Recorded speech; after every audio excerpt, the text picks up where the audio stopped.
today if I want to be a content creator, and pretty much everybody does. Right.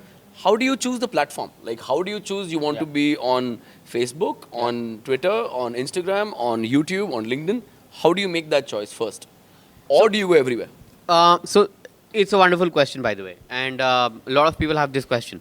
I'll ask you a counter question for this, Right. so that we together extract the answer, because the answer is going to be unique for everybody. Right. So, what are 3 things you're confident about? What have you done in life? Okay. Specializing in startups, venture building, building things from scratch. Great. So you are an entrepreneur Yes. who've ghisoed juta Yes. and made some businesses. Right.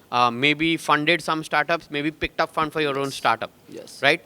Basically, you have knowledge of arena of how to take things from 0 to 1 and 1 to 10. Yes. Right? Now, if I'm sure you will be most confident making this content. Right. So, and obviously that's your arena, so you wanna like gather more people in that Right. arena. Right? So there are 2 things that you can start. One, you start your monologue. Another, you do a podcast. Right?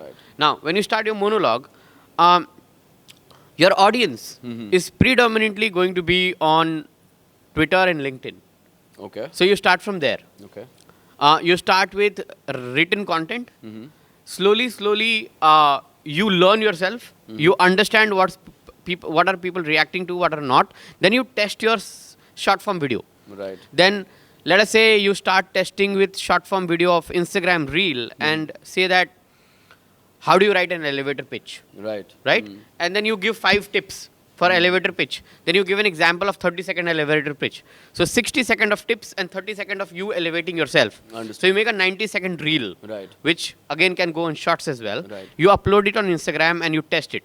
Now you practice this kind of things for at least 90 days, 3 months. Okay. Right. Then you understand how people are understanding, right? Right. Once people get this thing, then you take a poll, you take a survey that, hey, do you guys need longer version of this? If they say yes, then you record a longer video and then you start your YouTube journey. So this is how you graduate from platform to platform to platform. Okay. And that's how you make this thing.